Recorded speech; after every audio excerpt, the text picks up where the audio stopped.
በጣም ነው የምወደው፣ በጣም ነው ማከብረው። የምናገራቸውን ነገሮች ስርዓት ይዤ መናገር እንድችል፣ መቀለድ ስፈልግ እንዴት መቀለድ እንዳለብኝ አውቃለሁ። ይሄ ነፃነቴን የገደበብኝ ሰው አይደለም። በቃ በነፃነት እንድኖር፣ በፍቅር እንድሞላ፣ በቅናት ማይጨቃጨቀኝ ሰው ነው። የሚዲያ ሰው ነው።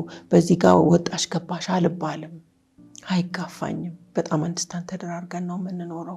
ስለ ጤና ኮንሰርንድ ነው። በተወሰነ ጊዜ ሰው ቼክ መደረግ እንዳለበት ያምናል።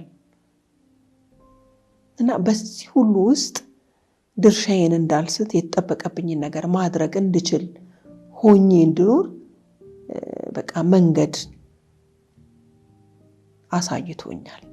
ምንም እንኳን እግዚአብሔር በውስጥ ያስቀመጠው ትልቅ ፍቅር ቢኖርም ያንን ፍቅር እንድንመነዝር አውጥተን እንድንኖርበት የሚያግዙን ወንድሞች አብረውን ሊኖሩ ይገባል። አለበለዚያ ምን ይሆናል?